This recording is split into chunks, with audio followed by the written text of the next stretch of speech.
Don't forget to like, follow, subscribe, and turn on notifications so that you will receive alerts when there are new episodes. Go get it. That's what I tell them.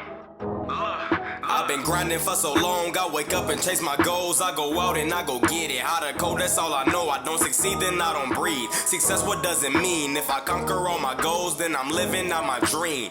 Dig deep, go out and get it. Success Chronicles. Compete until it's finished. Success Chronicles. Go take care of your business. Success Chronicles. It's deeper than just winning. Success Chronicles. Hey, what's up, everybody? This is Chip Baker coming to you with another episode of the Success Chronicles. And I'm excited about this one to have my guy, Mr. Kelechi Osemele, on with us. A great guy, been doing some great things for a while and truly excited to highlight him. So first, thanks so much for taking the time to interview with the Success Chronicles. Of course, man. Thanks for having me. I'm excited to get started. Yes, sir. Well, if you don't mind, kind of just share your background, your journey with the audience so they have an idea of who you are and what it is you do. Okay, so I'm Kelechi Osemele. Grew up in Cyprus, Nigerian. Family's from Agbora village, about 2 hours from Lagos. No running water, no electricity, that type of thing. My dad's the one that changed all that in that village. First generation Nigerian. Spent my first 5 years over there. Came to America. First school was Horn Elementary. Then I went to Truett Middle School. So went to Langham High School. All through that, played football. Started when I was in fourth grade. Knew when I was 4 years old, 5 years old that I wanted to play in the NFL. Would write it down on my papers. My teachers would say, you need a plan B. You can't write that down as your career, your job as a kid. And I remember that, kind of reinforcing it for me, someone saying that I can't, do something. A lot of people would say, you can't do that or whatever. And I would, or the odds or the chances of doing that. And that would just make me even more so want to work even harder. I was the type of kid that ran everywhere, that, always was working out, doing pull-ups on the back of staircases and just running in the field playing football with my friends. We brought a football everywhere. We brought a basketball everywhere. Yeah. You do your chores. You just want to get outside. We don't want to play video games. We don't want to be on the computer. We just want to be outside with our friends, just playing ball. That's kind of how I grew up. I was the one Nigerian family on the block. So, trying to fit in a little bit. I think that also was kind of part of it, kind of searching for love as a kid. My uncles and my dad and everybody like that, being Cowboys fans and liking football and this being an American thing, just wanting to be a part of it. Kind of like a rite of passage kind of thing. This is what the guys are doing. And so I just wanted to be a part of that. And I remember my first position was actually tailback. I was a really fast kid. I was the, African kid that was running barefoot through the neighborhood. And this one guy at the school is like, hey, man, my dad wants you to play football. I told him about you. I told him you're the fastest kid in school. He wants you on the football team. And, I remember asking my mom, hey, can I play? And my mom's like, we can't afford the registration fee. This guy, Corey Maines is his name. His dad, Mr. Maines. He paid my registration fee. My mom's suspicious. She's like, why would this guy pay, for your fee? And I'm like, I think he just really wants me on the team, Mom. I don't know. And so he paid our fee. I remember my first weigh-in. I'll never forget it. I was 98 pounds and they're asking me where the weight's at. They're like, man, look at this scrawny kid. How is he 98 pounds? You hiding it in your bones, son? I just remember that. And remember the first time getting my jersey, I was number 26. And I scored 26 touchdowns that year. They used to give us the little stickers on our helmet. We would try to collect as many stickers as we could. The little footballs, the little skulls for the hard hits and everything like that. Everybody wanted all their stickers.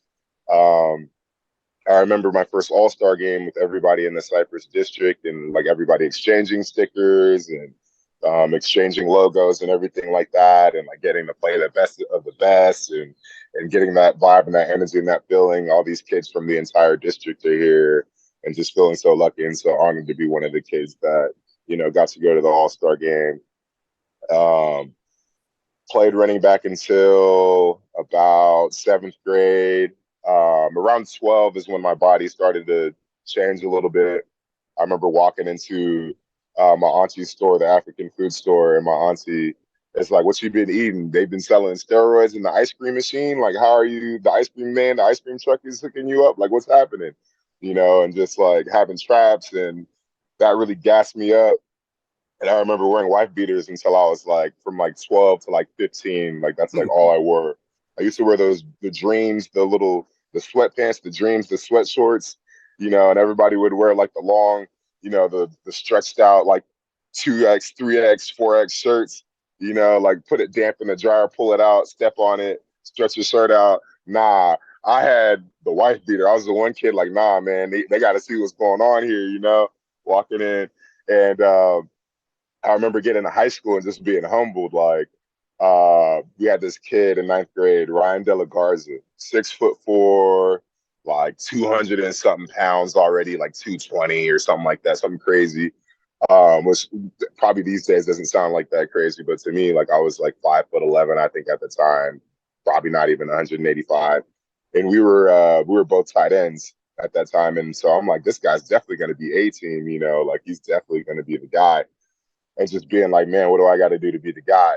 And I remember like our first workout in the weight room. We're going against the guys from like Aragon and the guys from like, Libi Middle School. I don't even know if those schools still exist in Cyprus, but like those were the dudes that they had like the nice, weight program, and they already knew their way around the weight room, and they had been doing it. And, everybody else was just kind of trying to catch up. And I remember we had this guy, I want to say his name was like Tristan or something like that. He was like an upperclassman. They had the varsity guys recording all our maxes. And I remember I was trying to power clean 135, and, other guys had done way more weight than that. And I remember the guy being like, yeah, if you can't do 135, bro, I don't even know what to tell you, like that was like the, bare minimum or whatever. And so I end up, staying there until everybody leaves, except that one guy's like, give it up, man. Like, time to go. And I'm like, nah, like I'm not stopping until I got the weight up, and I did. And I remember that being like a really like kind of ingrained thing for me. Like I can do it, and just not quitting. And I remember, getting under the bench, Colton Leonard doing like 245 or something like that freshman year, and everybody in the weight room being like, whoa, like dang, like, and I think I maxed 135 is where I topped out, something like that, 145, whatever, 45 on each side. I think it was 135. And I remember being like, man, I got a lot of work to do. Like and it wasn't just me. It was like maybe one or two other guys. We were the weakest linemen, and it was just like, man, we got a lot of work to do. I remember begging my mom for a weight set, got one on my 15th birthday, and just went ham on it, man. Just grinded. Just after practice, before practice, I would bring a backpack in sometimes and steal 45-pound plates, steal 25-pound plates, put it in my backpack. They found out eventually, but it didn't matter because I came back so much stronger, so much bigger. That next year, they ended up moving me to offensive line. Actually, the drill that they moved me, it was a board drill. It was a blocking drill. I was still a tight end at this point. And it was either my 10th, I think it was my 10th grade year, 10th grade or I think it might have been my 10th grade year. And I'm doing this blocking drill, and I'm blocking off like to the point where they're like the other tight ends can't block with me. They're bringing tight ends from like varsity. They're bringing people from like other places. And then they're just like, yo, if you can block people like this, you should be playing offensive line. Like you shouldn't even be trying to catch a football. And I remember we're moving to the spread anyway, so it was just like perfect timing. And yeah, they were like, yeah, we got a spot for you. I sat behind this guy, Trent Hawkins, my junior year, varsity player, a senior, big guy, like 6'5", 6'4", 6'5". At this time, I hadn't grown. I'm still 6 foot at this point, still haven't grown yet.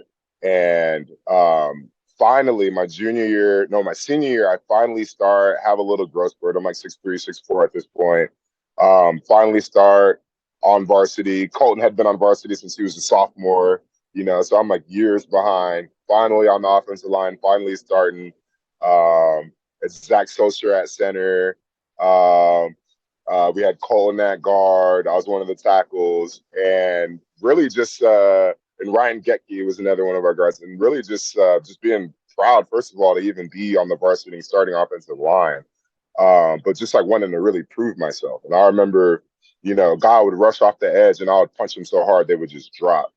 They would just drop to the ground. And I remember like my coaches being like, whoa, like showing the clip over and over again, like playing it back in the meeting room after the game and being like, damn, like dudes started calling it jumper cables every time like I punched the dude because it was just like, kind of just drop. Their knees would just give out.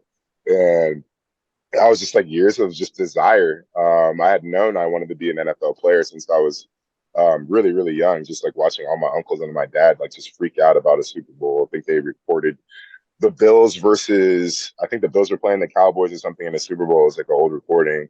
And they had waited till my dad could come back into the country. And my dad was banned from the country from just trying to make ends meet, from selling illegal substances and stuff like that, trying to provide for his 4 kids. And, growing up in a society that, especially in Tyler, Texas, was a little bit behind, unfortunately, in terms of race, and in terms of giving a guy an opportunity. He was a valedictorian. He had his master's in criminology. Like he was educated, and just they wouldn't offer him a job that he felt was, would give him pride and would the respect that he wanted and that to be able to feed his family. And so, he did what he had to do. He had to come back under different identities and stuff like that. And I remember one of the times he was back, we had to be real secretive about it. My uncles are back and they're watching football. They're watching this old tape, and it's my mom and my dad's wedding video that he recorded over. He's a big prankster. So he made a copy of the tape, but didn't tell my mom. And so my mom, they're, how kids ask stories about how mom and dad met, like what happened. They tell like these real cute stories, like, your dad was a big player, charismatic, the smiles, the soccer player, the athlete. All the girls wanted to date him, so I didn't want to talk to him and didn't want to, he walked into the store and my dad almost chased him out with the broom. It was like, don't come back here, because my mom's side of the family was educated. He was a professor. My dad came from a really poor side of the family where they didn't go past 5th grade and they were working in yam fields and stuff.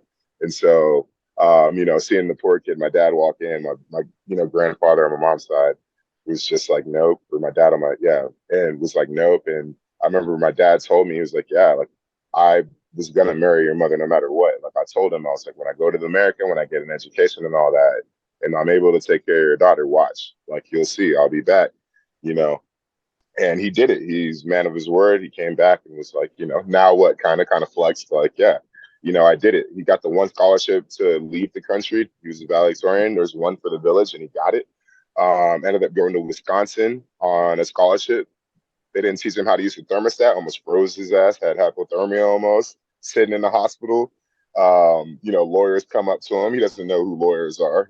He's from this village. He's from this small village, Ogboard, no running water, no electricity. So he doesn't know he can sue him, and so they just offer him to move him anywhere he wants to go. And he hears Texas is hot. And so he chooses Texas. He chooses Tyler, Texas. And that's how he ends up in Tyler, Texas. That's how he ends up experiencing racism for the first time. And really just his journey and everything, and through the criminal justice system and discovering that, and, trying to find ways to maneuver around it, basically, if you can't get a job the legal way. So he, had to figure it out, having, 3-4 kids. I remember my mom telling me this story about, someone, ratting him out or whatever, and him having to, leave. And telling the story about being pregnant with me, and my dad, being back in Nigeria, doing whatever he had to do to get things done, and sending money back. He would send money back, Western Union, whatever. And her just being like so unsure, being pregnant with me to the point where she almost aborted me. Like she told me, like she was like, we can't afford a 4th kid, And so I was very close to not even existing, which is crazy. And then when I was born, my dad came back, had to be real secretive about it. It was kind of one of those things when, he came back in and they were like, you can either leave forever and never come back and we put you on this list, or we're locking you up at that time, like the 80s, like you're done, Yeah, it was serious. like Yeah. Because it was at that level, and Yeah, so it was it was serious. like, and so it was like, yeah, like you pick. I don't even know how he got that choice, to be honest with you, but he's a really smart man. You know, he was able to finesse his way out of a lot of situations. But yeah, that's basically how it went down. And my dad would have to sneak back. I remember he said he held me and I cried because I didn't know who he was. And he was like, nah, I'm not okay with that. And so he took me and had me in the village, had me in Ogbar, where he's from, around his family, around his grandma, my grandma that raised me, and my cousins and everything like that. I remember like getting to the village and just like that knowing that this place is different kind of thing, like that kind of some of my earliest memories, like some of my most like I wouldn't say traumatic, but some of like the like they call them flashbulb memories in psychology, the things that really impact people. And I remember as a young child, the first time I realized extreme poverty, was some kids like running around playing soccer with their pants off, flopping around, or just only a shirt, or they only had shorts and not a shirt. Nobody had everything. They're barefoot. One person might have had one pair of shoes that were two different types of shoe. Like it was just like that's just where we were from. And I remember being like, I remember like the difference. Like I could already feel it at that age, the difference of like where he took me from and my mom, because I'd come back and forth and being like, man, I remember when it clicked finally in my mind, like these kids are struggling, like, and just feeling that difference. And I remember I took my shirt off and gave it to this kid, and my dad started crying. My dad, I've maybe seen him cry twice my entire life. Like he's a very like, he's getting softer in his older age, but at that time he was like a very like kind of hardened man. And I remember that and being like scared, like I thought I did something wrong. And my dad was just like, no, like I'm really proud of you, like, and just remembering that because that's the type of guy he was, like he ended up building a well in that village, brought electricity there, built up like the whole area really. Every time we would come back to the village, people would come by the compound, had barbed wire guards sitting out front, all that. They'd come by because we had this big well, we had the water, and they would come by. He'd open it up, he'd give them some money, he'd give them some food, and just like open it up, let people get all their water, and they'd be like, "Thank you," almost like bowing to his feet, like like, and that's just where we came from, And I remember the difference of like, going from like having a toilet to like everybody uses the same hole and almost falling in at like 3 a.m. because there's no light. It's dark in Africa. There's no street lights. And just like that feeling of just like I'm in a whole different world. I can't see my hand in front of my face. I used to be scared of the dark because that was like real darkness. And yeah, I just remember all of that. Just the difference. Like we had a Muslim friend, this guy Allah Haji, really nice guy, and I'm young and I still remember like that presence. Everybody would come to his house for prayer, like they were Muslim. And I just remember he had a nice house, like multiple stories, like, and just that was my first time really seeing wealth like that. He lived like in the same, I want to say, areas that Hakeem Olajuwon. And I remember my dad telling me like, yeah, Hakeem Olajuwon, he wanted me to play basketball. He was like, he's got to play some Sugar Land and a place here. Like, you want to be an NBA player and all that. And I played basketball until I was like in 8th grade was my last year playing basketball. And I focused purely on football in 9th grade. And I remember my dad like trying to convince me like, yo, no, football's dangerous. One of his favorite players on a kickoff got paralyzed. Like, he was like not wanting me to play. And me seeing that tape of the wedding vows, and the reaction of my mom and the story of everything like that, I was just like, nah, I want to play football. And I remember them just freaking out and telling them like, yo, I'm going to be an NFL player like these guys that we're watching in the Super Bowl. And I'm like a little kid, and they kind of just laugh like, yeah, right, And I'm like, no, like, take me serious. I'm for real. Like, I'm telling you my dream right now. That's what I want to do. And so my dad's like, okay, get me a football, And so I take the football everywhere. I'm running down the street. I'm running in between classes and stuff like that. Like I'd never let go of that thing. I'd be laying in my bed, throwing it against the ceiling and catching it and everything like that, throwing it up in the air everywhere, throw it up in the air, run and go catch it. My friends would see it. We play tackle the man with the ball. Just running around the street, playing football, playing pickup, going to different neighborhoods. You know what I'm saying? Like, and then finally, Mr. Maines or whatever had heard about me and, put me on the team. And now I'm playing organized football. I remember putting my knee pads in upside down. Yep. Like, All you of know what I that. mean? Like, Yeah. like, I'm just Yeah. like, man, I just remember just like staring at the helmet, like, man, this looks so cool. Like, looking at it, looking at the cleats, like my feet, were really big at that time and having to switch the cleats out. And my mom can't afford it. So Mr. Maines had to help. And then I remember Coach Spivey was the next coach that I had. Imani Spivey was the kid that got me on that team. Same reason, just really fast kid. And same thing. Imani, his dad, Mr. Spivey, paid, my registration fee. And now we're playing citywide football. And now we're going from like Everywhere. all through, yeah. So Yeah. just way more Yeah. competition, like way, way more challenging, and just having a lot of fun with that, playing kids from different neighborhoods and just having a great time with that, going to my first all-star games and stuff and exchanging stickers and everything like that with the other kids. I remember I scored 26 touchdowns. My coaches being like, "Are you scared to get tackled?" Because I would never go down. The whistle would just kind of blow, and I'm like, I thought I was supposed to score on every play, you know? Like, isn't that what it's so then I remember the coach be like, "You mean to tell me every time we hand you the ball, you're trying to score?" And I'm like, I thought that was the game. I thought that was the game. And they're like, you're right. Like, don't change that. Don't change that. Keep doing that. Keep doing that. You're doing good. Like, we just thought you didn't want to be on the ground or you were scared to be on the ground or, and I remember not even getting it. Like, I don't even know what you fools were talking about, man. I'm just trying to score. Like, I thought that was the game. And just hilarious, man. And yeah, I love football ever since my dad popped that tape in. I remember that. He's just a big prankster, man. And my mom, and him just being like, honey, this is the tape. Like bringing the tape out and her slapping him in the chest and like kissing him and like, you so crazy, and putting the tape in and everything like that. And just from that moment, I think I might have been like maybe 3 or something or 4 or something around that age, being back with my uncles and everything like that. And just being like, yeah, man, like this is what I want to do. That's And awesome, man. I never doubted it. I never looked back. Like I'd write it down on my paper in elementary school and people would be like, teachers would be like, the statistics of that being a reality, you should have a plan B, you should do something else, whatever. Like, and I just remember for some reason as a kid being like, nah, like they made me want to do it even more. Like, Yeah. no, you're not going to tell me like, nah, I can't do this thing. Like now I want to do it even more. Like, the more you tell me that I can't do it, the more I want to do it. Like even my mom, like at one point, I remember, and I always got, we're Nigerian, grades are important, like education is important. That's how my mom and my dad were the one in the village to make it because of their education. So to them, education is everything. We wouldn't even been in America in the first place. And so, my grades are always like good, but they were never like, I was in the top 10% until I really, really started locking in. And I remember my mom being really worried about me going to college because we wouldn't have been able to go to college.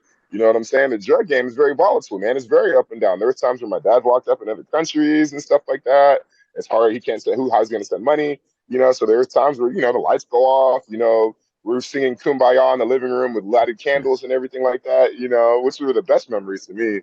Honestly, we were really close as a family at that time, just having nothing and just singing together and eating together and just being in the dark and being a kid and all that. But I just remember just the feeling of just, man, like someone saying like I can't do something. It was just like my dad walking into, the village, into the store. I guess I got it from him. It's like, yeah, like I'm gonna do this. Like his dad didn't even want him, because they're yam farmers, didn't even want him to be educated, just because he wanted him working in the field. And his dad was jealous of his intelligence. My dad has a Wow. huge scar on the back of his head from when his dad poured acid on him. Like his dad, his own words, it was an evil man in his eyes and his mind. Which, if you're gonna abuse a child, I agree. If you abuse, I just can't. Because we're hardwired to take care of infants and babies and animals, things Yeah. that look cute. They look Right. cute because it's wired into you because you want to protect that thing and nurture it. And so his dad, I guess, was a little off and jealous of him, and he had to sneak to go to school. He had to literally like risk his life to get an education. He had to sneak around him, you know. And Crazy. so I just remember that. I remember that memory.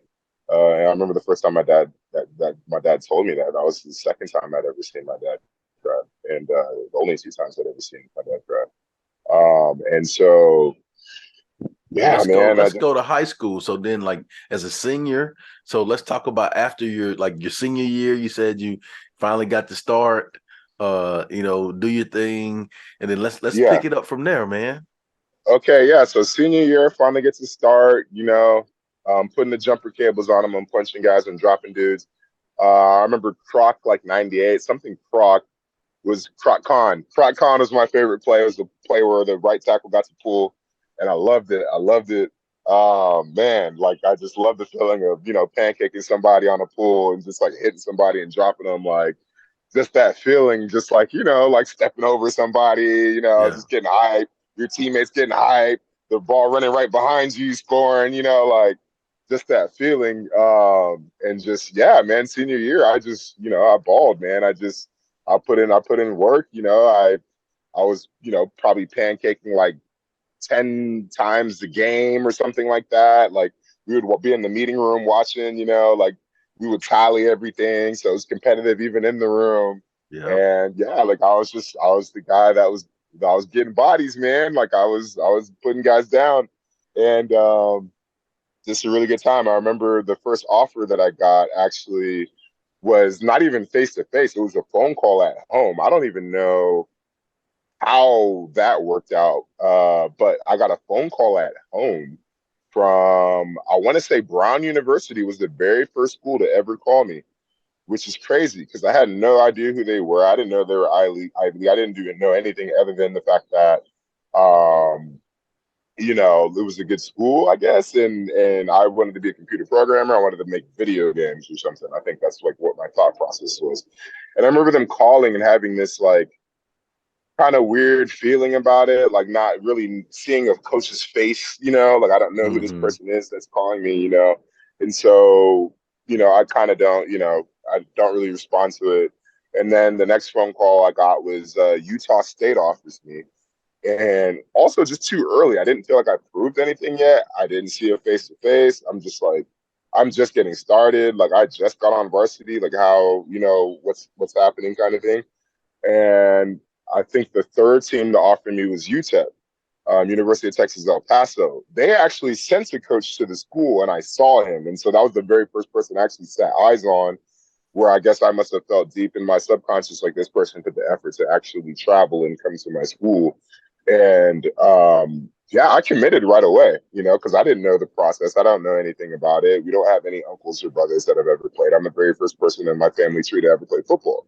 And so, I'm just kind of like, yeah, like, I don't know what I'm doing. So I end up committing, I don't have anybody, to ask advice or anything like that. I'm just figuring it out on my own. I remember going on the visit, and we play Texas Tech. The school plays Texas Tech. They lose.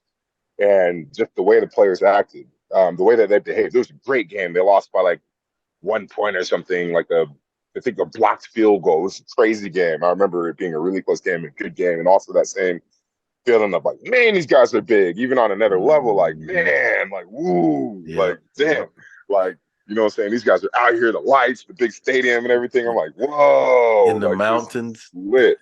Yeah, like the backdrop and everything. Yeah, it's like, amazing man. scenery.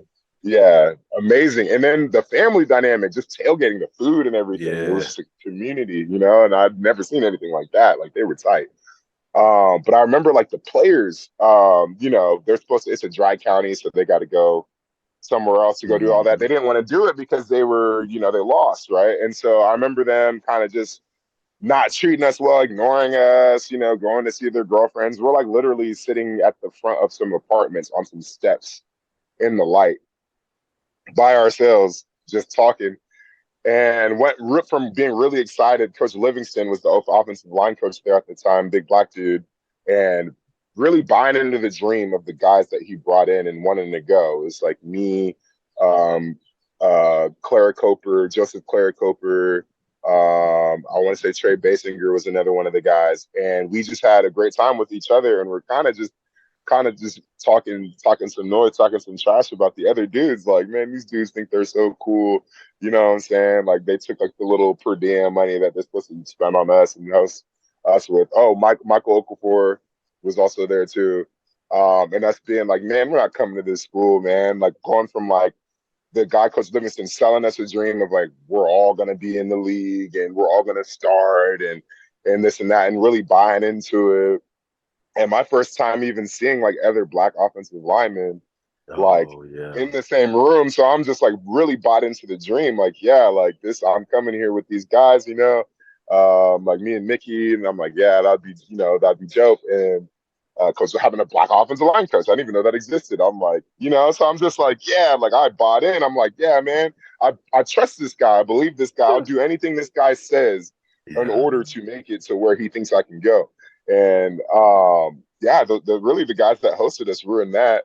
And so we ended up like, yeah, kind of getting each other's cell phone numbers and kind of, checking in every now and then. Somebody would see someone on the Houston Chronicle and like reach out and call and like, yo, where you gonna go? And that, like, and I'm trying to figure it out. And I remember Iowa State sent a guy. I want to say his name was Barney, and he's on my front steps when I come home one day, just on the porch. And I, walk up the steps. I'm like, who is this, bald, white dude? Like, he got a Bible in his hand. So I'm like, okay, so he did his research. Like, my mom's a minister, my mom's a pastor. So I'm like, okay, so at least this guy knows what's going on. And I remember being like, this guy thinks he's slick. And and talking to him, and I remember like he just was real genuine, man. Like he was just Yeah. real genuine. That was the one thing I picked up on. I felt like the other guys that I met were kind of like a little too salesy, and this guy Yeah. just kind of seemed more real. And I remember feeling that. And I remember him asking me when my mom comes home and everything like that. I remember calling my mom coming from the church. And kind of same thing, being like, who is this white man on our porch? Like, who is this? Thinking, probably we're in trouble. Did someone find out about my dad? Like, you know what I mean? Like, you know? And so, yeah, like she sees the Bible. So my mom starts grilling him, and he's answering. He knows his Bible. He's responding. And so my mom is like, wow, like really impressed. And so she's like, come inside and have a seat. And I'm just sitting there like, what? Like, okay, all right. So we end up in the living room talking for a while, and my mom just like really liked his spirit. And Yeah. I remember she looked over me and told me like, you should see where this goes, son. I know you're committed to UTEP, and I hadn't like decommitted or anything at that point. You should at least take the visit. And I took the visit, and yeah, like the rest of it was history, was life changing for me. I remember the feeling of just like their community at Iowa State. Like they were like family. These guys were like brothers. Like they were real close. Complete opposite night and day. Like the hosting, like taking us where we want to go. Like taking us to the store, to the bar. Everything like that. Opening doors and everything, and seeing how everybody treated them, how they treated everybody else.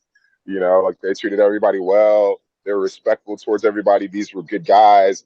You know what I mean? And I remember like picking up on that and really liking that, and that making me feel safe. Like, okay, like this is an environment that I feel safe in. And so I remember that being really important. I remember getting to the Hickson Lee, the academic like center, and the bus pulling up and it's snowing.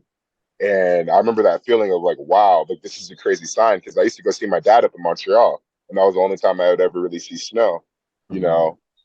And so I remember that like thought process of like, whoa, like this is crazy. It's almost like dad's here right now. You know what I mean? Like weird, felt like a sign type of thing. Yeah. And it was like kind of a springish kind of day too. Earlier in the day, it was like nice weather. It was not like, it was the strangest thing for it to even be snowing. Even everybody on the bus being like, "What? Like it's snowing? Like this is crazy."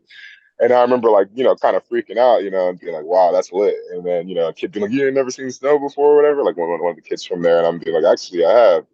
And yeah, I remember just like going up and seeing like the center, the computers everywhere and books Mhm. everywhere, and just like that feeling of like, man, look at all the resources. Like, not even sure how I'm going to use it, but knowing like, They're there. there seems to be It's opportunity here. yeah, Yeah, like it's a possibility.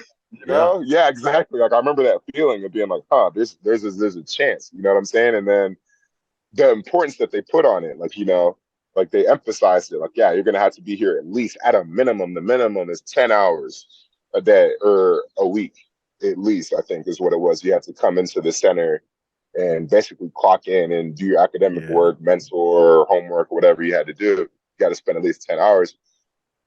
And I remember, how it is. Like some guys didn't want to do it, and they get in trouble, or they'd barely make it, and they'd have to run because they didn't, make it. It was a very disciplined school. They really cared about our entire development.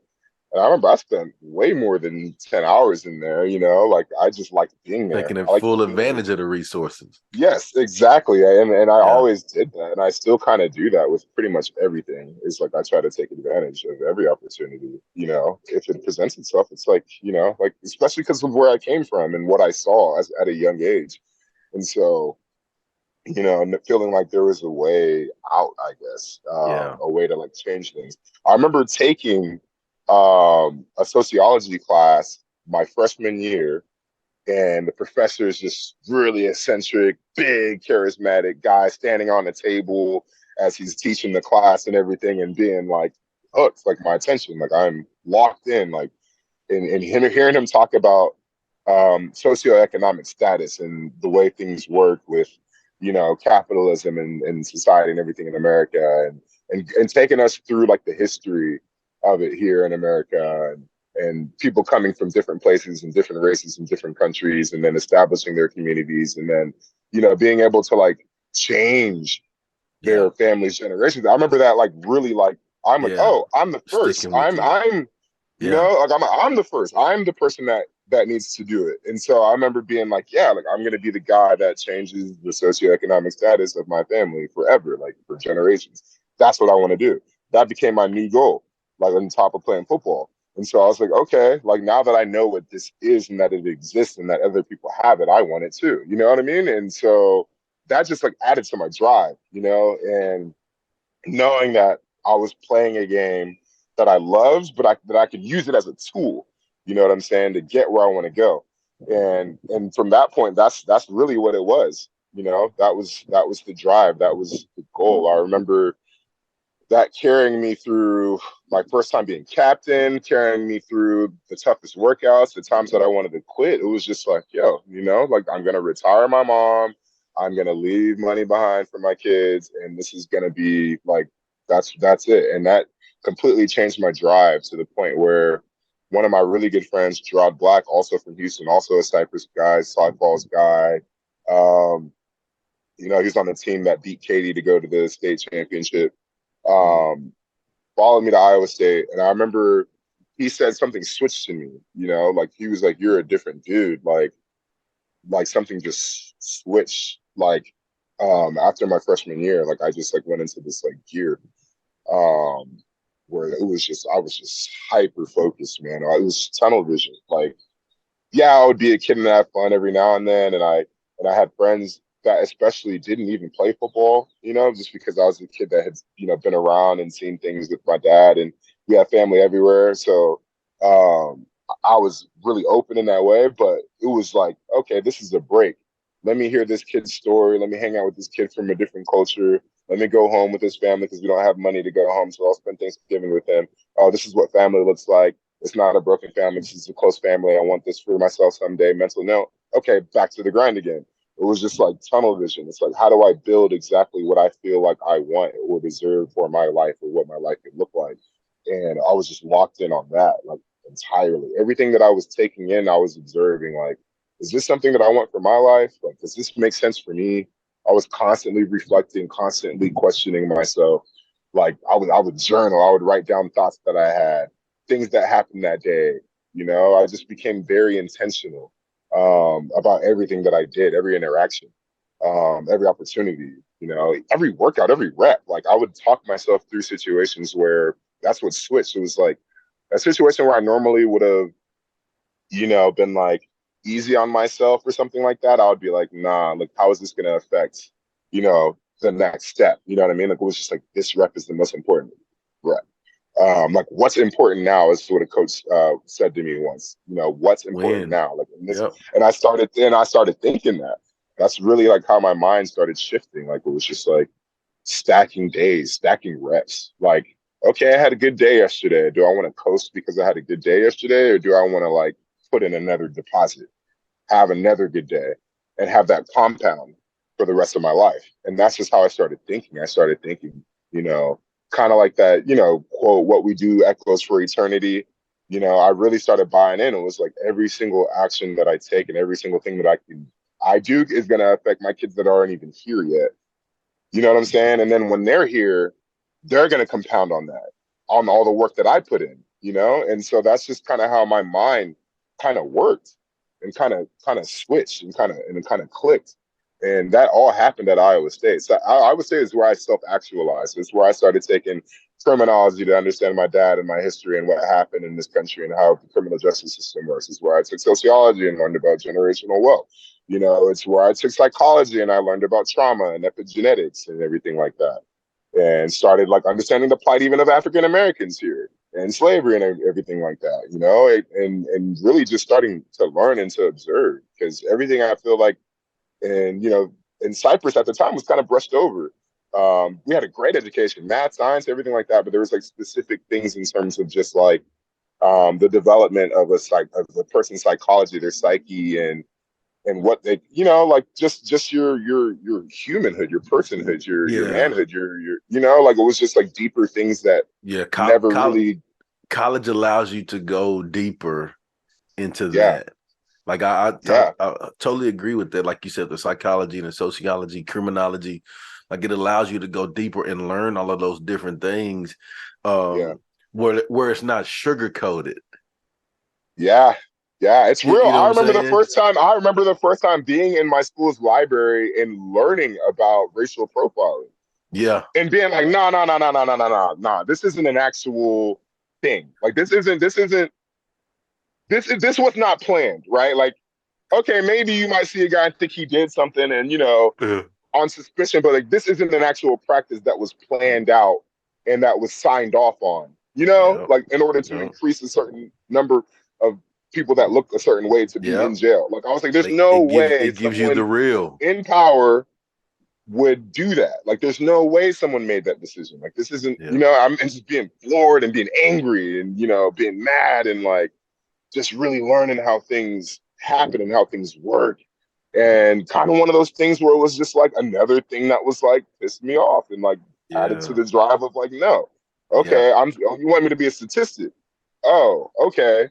Like just kind of really like learning about self-fulfilling prophecies and stuff like that. Like just really like feeling like, okay, if this is what you want me to be, and I'm not supposed to be able to do this thing statistically, it just made me even more like, okay, Man, Kelechi, I wanna do this with you.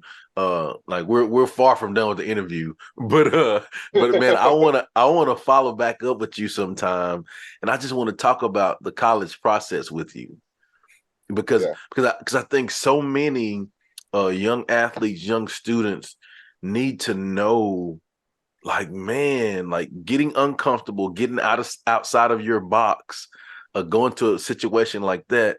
Man, it enlightens you. It's so good for you. It's the best thing you could ever do is to get outside of your comfort. The smartest thing I did was get far away from home. Yeah. And get around people that are different than me, that look different than me. You know what I'm saying? That was the smartest thing that I could have ever done for myself, was like, you got to cut the cord. You can't be a mama's boy forever, Like you can't be at home forever. You're not supposed to be at home forever, especially as a man, Man. What does the Bible say? You put away all childish things when you become a man. It's like there's a time when it's time to leave home, and it's time to figure things out as a man, as a young man. And you gotta branch out, you gotta adventure out, Yeah, are there gonna be times where you're homesick and you miss your family? Of course, that's normal, that's human. But like the process of learning how to build community and family with people that look nothing like you, that are from different circumstances and different life. You want to talk about uniting people? Like bringing people together, like literally sitting in someone's home for a Thanksgiving dinner, like that's unity. You know what I mean? Like, and I went to college at the time where Obama was our first person that we elected, like that, and all the things he was talking about, change and everything. We bought into all that. We believed that the caucuses in Iowa, like we really bought into that, like, because it was the process of not just me, but other people from different walks of life, from Florida, from Cali, that, on different levels had dads that experienced things that we did. And it was love for a lot of us too. Like, for a lot of those guys as well too, their first time even seeing like families that we saw there, like just like good people and just people that had their dads and everything like that. if we didn't branch out, if we weren't like the first ones to leave our towns respectively, we would have never even known that was a possibility. Like I had homies like go there and like just fall in love and just get married and have kids and stay there, and it became this beautiful thing, you know? Like it's life changing. Being the first ones in their family to even get married, you know? Like Yeah. it was just so life changing being around things that were just different, you know? So good for you. It's just like you grow. Like you can't grow unless you are uncomfortable, unless you are in a place where it's different. Like how are you going to learn anything new? You can't. It's just you repeat processes that you're used to that were passed down to you. But in order to actually be different and in order to actually evolve and to actually grow, you have to like do something that no one's ever done before. They say insanity is repeating the same thing and expecting different results. You know what I mean? Like you, in order, if you're doing something and it's not working and it's like, okay, my family's been here forever and things are kind of like cyclical and you can't break the cycle, somebody has to be the one to break the cycle. Someone has to be the one to do something different, Yeah. you know? Like you said, I'm the one. Like in every Yeah. family, like in every family, you know, it has to be the one that. And I love how you said that too. Like when you said it, man, you kind of set up and you smiled, and then you looked and you said it with some passion. Like I'm the one. Like Yeah. like I'm the guy. I had to be. Somebody had to do it. yeah, Somebody had to do it. You know, that's Dad good, man. can't do it. Dad's not here. It has to be me. It's me. I love it, I man. don't see So anybody else here. You know, like yeah, nobody else is. like Somebody else gonna no, save you. yeah, no, Somebody else bro, gonna it's save you. you. No, it's you, Nah, it's dog. you. You got to do it. You got to do it. I love it, man. So your college career, and then where did exceptional college career Yeah. as a player, and then where did that take you? Let's go to that journey. Oh man, that was amazing. So first of all, let's just talk about the history that we made at Iowa State. We were able Yes. to accomplish at Iowa State, doing it with guys that basically nobody else really had their eyes on or necessarily wanted, you know, like grinding in order to become the team and the leaders that we wanted to be. So we beat Texas, I think, for the first time in school history at home. My senior year, I think we put like 52 points on them. People left at halftime. And it was because we had kids from Texas. Darius Starks had the game of his life. Taryn Benton balled. Everybody from Texas that started in that game, that played in that game, they had the games of their lives, including myself, because it was like we didn't get a look from Texas. And so, you know, we had huge chips on our shoulders. Ended up beating that team. Um, Ended up beating Nebraska first time since like 1972 or something like that at home, where they had Sue, you know what I mean? And blocking him and like locking him down and just like our whole line being like, we're not worried about this dude. You know what I'm saying? He puts his pants on the same way as everybody else. Like we went and watched the film and saw everybody's scared of this guy and is getting bullied by this guy. And it's like, nah, he's not going to do that to us. He got nothing against us. You know what I'm saying? It was a defensive game. We won 9-7. Had a lot of turnovers that game. Ran the ball that game. It was a physical game. Basically, we out physical them. That's what it came down Yeah. to. Like we Yeah. were tougher than them that game and got the win and didn't quit and never gave up and came home to a parade when we got back to Ames. It was amazing, you know? Awesome, awesome. Talk about something that sticks in your mind forever. Then we beat Oklahoma State. I think the highest ranked opponent that we had ever beat. Like they were number 2 in the nation on my senior night. My mom's at the game. You know, I'm walking her to the 50-yard line and everything. There's no way that I'm losing this game. You know, I'm a captain on this team. It is my senior year. Who do these guys think they are coming in here as if they've already won this game? You know what I'm saying? Like we're hitting them in the mouth. We beat them in triple overtime. I think it was the ESPN Instant Classic, triple overtime. We beat these guys. And again, made history. I have a buddy that like put the ticket in the blade of grass in a Ziploc bag because he's from Iowa and he cares so much. They stormed the field. That's the only thing about it. There's no pro team in Iowa. This is it for them. You know what I mean? Like we were it. You know what I'm saying? And I remember signing the Ziploc bag and signing the ticket. You know what I mean? Like Yeah. it was a big deal, you know? And just that feeling of like going in somewhere where a hostile environment where nobody expects you to come out alive Yeah. and just having that trophy mounted, you Yeah. know, walking Yeah. out like, yep, yeah, we went in here and we did that. And I remember just like being like, yeah, sky's the limit, man. I played Von Miller, watched him get drafted. I think, what did he go, number 2 overall or something crazy like that. And locked him down, no sacks when we played them, when we went down to A&M, you know. I think I saw Alden Smith. I think he might have went number 7 overall to like the Niners. And I remember blocking him in Missouri and him asking me if his moves were working.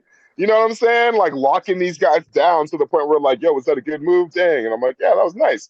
You know what I'm saying? Like, I remember waking up partway through the draft. I had the train, I had homework or something, I forget. Being tired, trying to stay awake for the draft, falling asleep, and waking up to text messages and to seeing where guys getting drafted. And happy for him for sure. Yeah, like, wow. But then being like really thinking like, oh, this is an opportunity for me. If these guys are getting picked that high and then watching them perform, right, as I'm still in college and set records, if these guys that I just locked down are doing this and I'm still in college, I'm just waiting on my opportunity. You know what I'm saying? That's it. And so I'm just waiting, you know. And I remember I dropped to the second round because they said I had character issues. And I remember calling my coaches and my agents calling around and my agent being like, I trust KO watching my children, my newborn.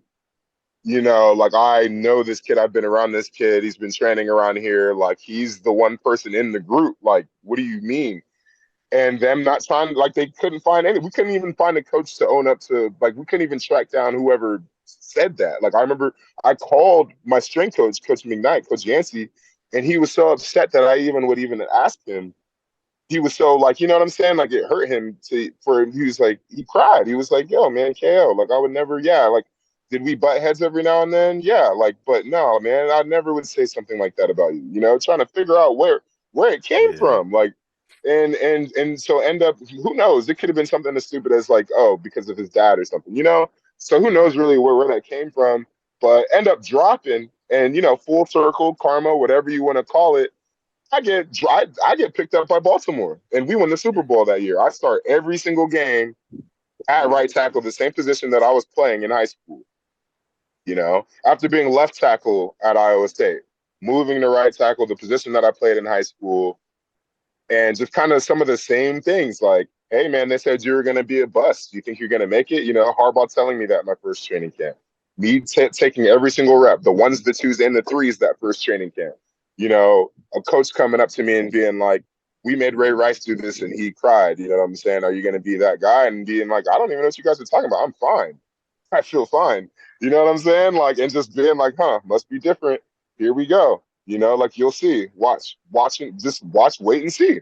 I remember sitting down with Ed Reed, one of the very first days, and being like, wow, man, just feeling his presence and being like, yo, like, this is Ed Reed right here, sitting down at breakfast. Him telling me to sit down with him, like, hey, man, come sit down. You know, and looking around, like, is he talking to me? I'm a rookie, right? Like, I'm like, this guy can't be talking to me. Looking around like, damn, he's talking to me. You know, walking over, sitting down with him. And, you know what I'm saying? Him, like, asking me what I want to know and not really knowing what to ask him. Like, I don't know, man. Like, what's it like? And he's just kind of like, man, it's the same thing that you've been doing in college. Like, you know, that thing that got you, that special thing, you being a captain, whatever it is, that confidence, like, just keep that same energy, keep that same confidence, the same way you prepared. Do you remember what it was like when you were first at Iowa State? And I was like, yeah. And he was like, were you ever scared? Did you ever back down from anyone? I'm like, nah. Like, I remember I used to pick fights with the seniors, you know what I'm saying? To the point where they wanted to take the red shirt off me. They're like, this guy needs to be playing Scout Team Player of the Year, you know? And being like, nah, I never was. And he was like, that's the same type of energy that you need when you're in the league. And that's when I realized that every single level, you have to go in there knowing that you're prepared, knowing that you put the work in, knowing that you're ready. And there can be no fear. There's no space for fear at all, you know? And it's all about accepting the challenge and knowing, like, this is going to sharpen your tools. Like, as iron sharpens iron, one man sharpens another.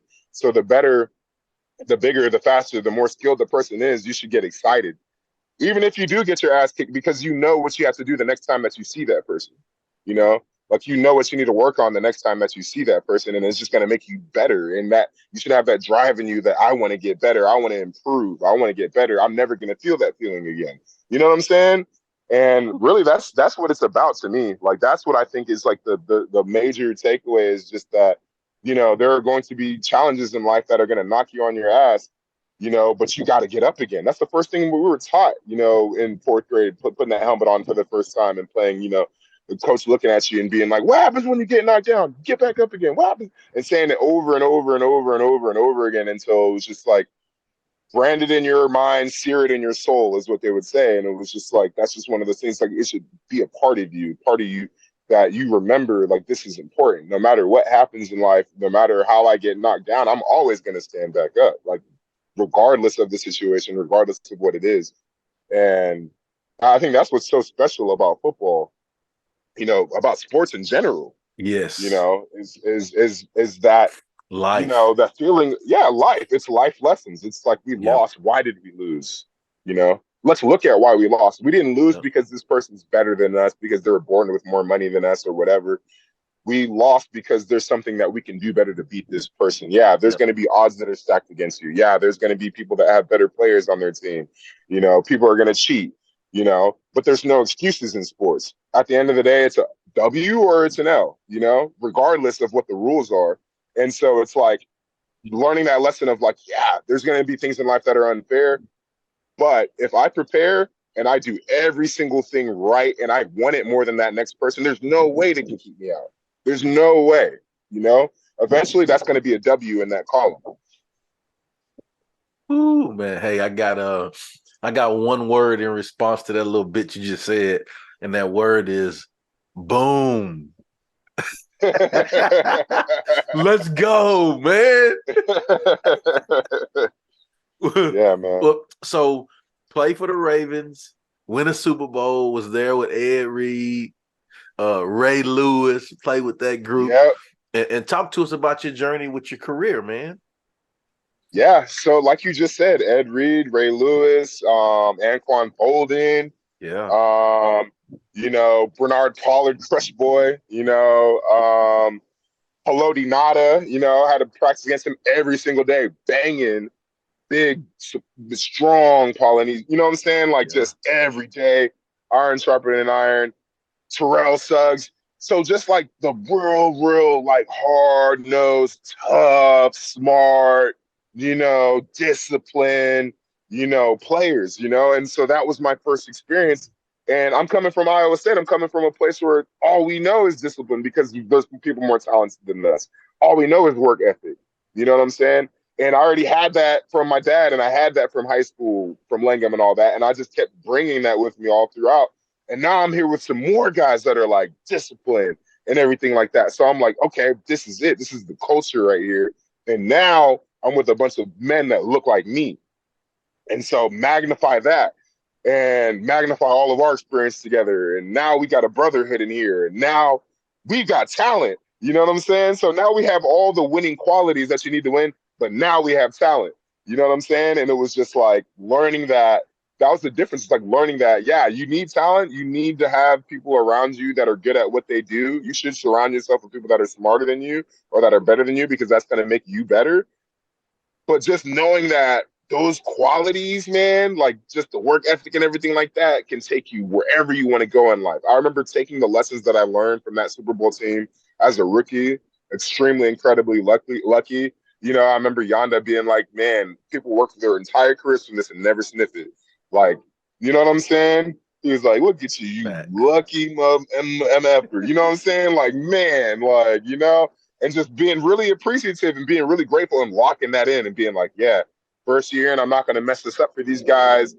I got to be on point. You know what I'm saying? Like, these guys have been fighting they just missed out, beat by the Patriots the year before, and just their mission. They were on the same mission. You say 52 mighty men of valor. They would tell that story about bending over and drinking that water. And I believe it was Gideon. I believe it was Gideon drinking over, like, pick the guys that are drinking with their hands, not the guys that are lapping it up with the like tongues as dogs, and not the guys that brought like a little clay thing. Like, no, pick these guys and you're going to go down here and conquer. You know what I'm saying? And that being our messaging, you know what I'm saying? It's like, we have the right guys in this room to get the job done. And that's exactly what we're going to do. We had it on our sweat travel gear, 52 Mighty Men of Valor, like that was just our whole process, man. And just like the guys that they would bring in, like, the SEAL team guys, we couldn't know their names because they were still active. And they would tell us, stories about teamwork and really knowing your brother deep down. Like, you don't even question it, when the bullets start flying, like, he's going to do his job. And that's the way that you need to be as a teammate, and just like really carrying that with me everywhere, like getting on my next team with the Raiders and them being like, you're the piece that we need. You're the tone setter. You play so physically, you play so aggressive. You're chasing guys downfield. We need that. We have a talented group, but we need that spark right there. That's what you're going to bring. And being like, easy, say less. Like, that's what I do. I've been doing that my entire football playing like career. My whole life I've been doing that. Like, That's so my you just want me to thing. keep being, you want me to keep being me. Yeah, You know that's what I'm my saying? thing. Yeah, easy, say less. And so, and taking those same qualities of just like teamwork and pushing each other and, being on the squat rack and being on the bench rack and being, in the first group, second group, coming a long way from being in the last group in high school and being like, even calling out veterans, like calling out Donald Penn for walking in the weight room on his phone, or, we already started the workout. We're not waiting on you. You know what I'm saying? Like, you're the third guy in our rotation. Oh, he's not ready. All right. So we're getting on the next set. And then he comes up upset, like, yo, man, what are you doing, man? Like, you guys started without me? Yeah, we started without you. I don't You care if you've late, been playing for dog. 12 years. Yeah, like, I get off your phone. It's time to work. You know what I'm saying? Just being like that same energy that brought me and got me to where I was. That's I took that everywhere. My first year in Oakland, that was it. It was just like, I'm not changing the culture that I know that works for someone else's culture. You know what I'm saying? I know what it looks like. I know what it's supposed to look like. I know what it's supposed to feel like. You know what I'm saying? I'm just going to model that behavior. You know what I'm saying? I'm just going to do the things that I know work. I know it. I've seen it. I've lived it. I trust and I believe in it. I have faith in it. You know what I'm saying? It works.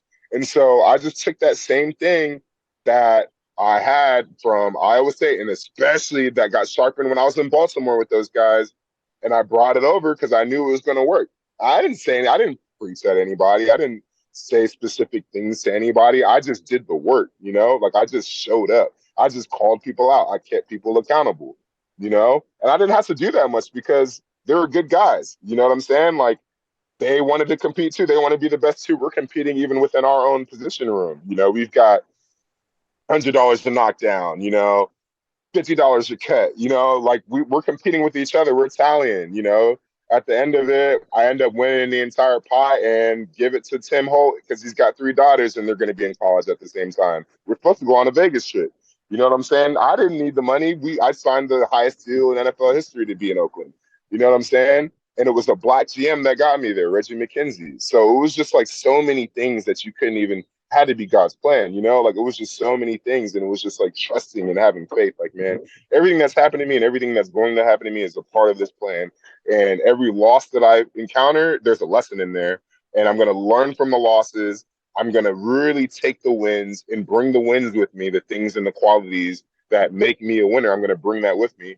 Brought that to Oakland. We went 12-4 my first year there. Went to the playoffs. Should have been a Super Bowl team. Were that caliber team. Had the most Pro Bowlers on our team that year than any other team. Derek breaks his leg late in the game. We're already up. Coaches admit, like, hey, should have pulled him, whatever, but we would have won that year to the point where other players are coming up to me and being like, man, if Derek didn't go down, and to where I got tired of hearing it. Like, I don't even want to hear that. Like, you know what I'm saying? Like, Yeah. we know, and so, like I kind of just, that's the process, man. And I've just been so fortunate and so lucky to just have good people around me, good teams, smart people. Like Joe Gomes was probably one of the smartest performance coaches I've ever had, one of the smartest strength coaches, and learning so much from him. Him introducing me to Dr. David LeMay, like the guy that the astrophysiobiologist, like helps NASA, helps the Navy, like is just one of those just high level people that I wanted to learn from. I would ask so many questions, like really the first guy that even taught me what overtraining was, how to take care of my body. You know what I'm saying? Like the yoga, like all the stuff, like the supplements, the getting your labs tested, knowing where your hormone panel, what everything's supposed to look like, taking accountability for your health. Health is wealth. Like that's your livelihood, and even beyond that, it like sets the tone for everything that you do in your life, regardless of what you decide to do. Your health is the most important thing. It's just like learning that. I just had so many people around me that I was able to just learn from and just like, soak everything up like a sponge and just like every opportunity. Like I said, it's like, yeah, like from where I come from, yeah, man, I want to take advantage of every opportunity that comes my way, you know, because I know not everybody gets these opportunities. I know how much it means, you know, and I'm grateful for it. So, Man. Ooh, that's so good. Well, so one thing I want to hit with, you know, we talked about your journey, the amazing career that you've had, the things that you've been blessed to achieve. Let's hit on success. I would consider all of that to be hugely successful. So let's touch on success. What is your definition of success? man, success to me, it's multiple things. So the easiest way I could answer that is setting a goal and accomplishing it. Period. You know, setting a goal, putting in the work to do the goal, executing, win, successful. But to me, success is also a feeling. It's also an emotional state of being. It's wellness. It's happiness, you know? So I discovered that it's possible to execute, let's say, on a deal, right? Do everything right, negotiate, get exactly what you want, and still be in an emotional place where you're not happy because whatever the deal that you worked on isn't a deal that's good for the world, let's say. Like, let's say you worked on a deal that was an oil deal and you got everything that you wanted, but then it caused pollution. There was an oil spill, or you know the company has bad practices, or whatever it is. So I've learned that success can also be deeper than just the win. You know, it's more important than that. It's also your personal code. I think success is sticking to your personal code and the things that make you happy, the things that make other people happy.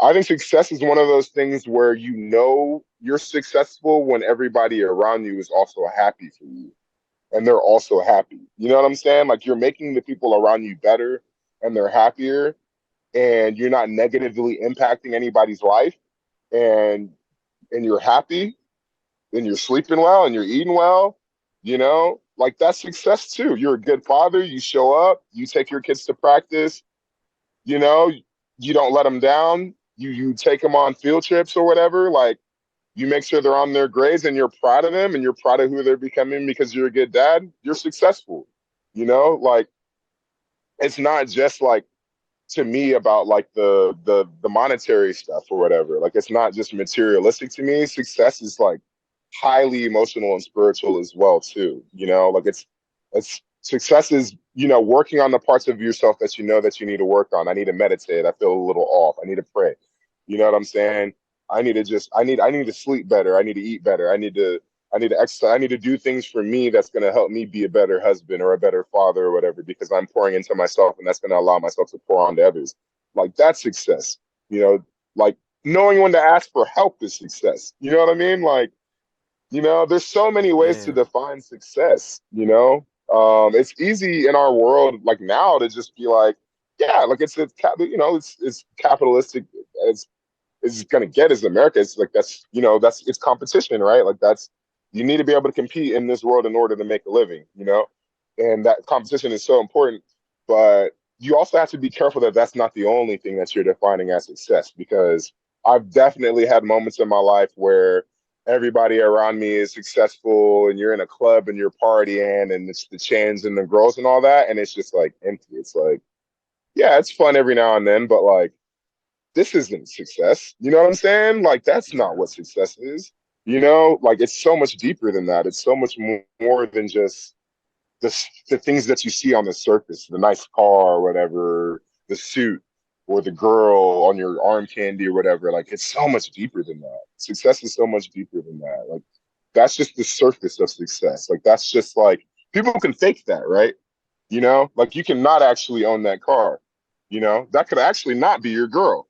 You know, like, it's easy to fake success. You know, that's not real. You know what I mean? Like, the stuff that's real are the lessons that are inside of you that you've learned from your experiences that you can pass on to the next generation, or to the kids that you're coaching kids and the things that you pass down. Success is passing down things that work onto other people, you know, and also doing the things for yourself that you know that you need to do for yourself as well too. Success is making people better. You know, success is making people happy and making sure that you're happy, you know? Man, so good. Well, as we close, I'd love for you to have an opportunity, just kind of, so like, talk to us about it's like where you are now with your career and what you're doing or what you're involved in, and then where people can go follow you and check you out and show you some love with all of the amazing things you got going on, my man. Right. Right now, I'm doing venture capital. This is a new challenge for me. So what I'm doing is I'm investing in companies that I think are going to be the future, and think are going to make the world a better, easier place economically, make people's lives easier. I'm working with technology. I'm investing in technology.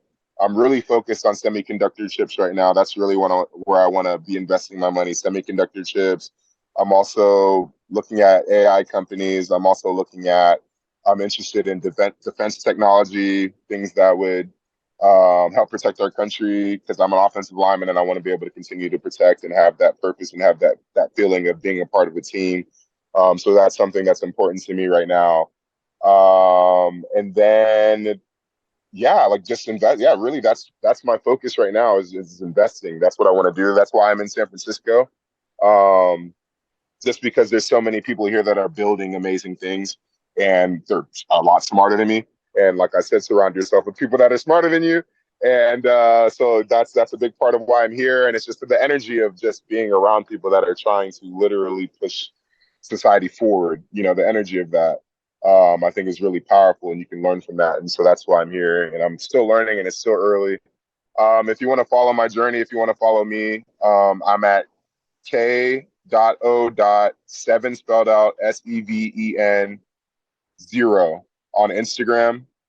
Also, I'm on LinkedIn, Kelechi Osemele. And yeah, those are really the two places to reach me: Instagram and LinkedIn.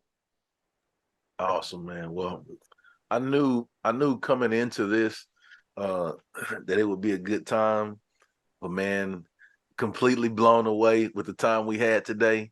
And I know that this is going to be a blessing to so many people from the gems and the nuggets that you dropped. So I just want to say, man, thank you again so much for taking the time to interview with the Success Chronicles. Thanks for sharing your journey. So happy for you. Just hearing You, like where you come from with the family to where you are now, man, that's inspiring to people of all ages right there. Thank you, man. I hope there's something that I said that is edifying to someone's soul, that's going to be helpful to them wherever they are in their life, whether they're up or they're down. That is inspirational, and that is a lesson in there that they can take forward, even if it's just one thing. So I appreciate your time as well. Yes, sir. And thank you guys for checking out this episode.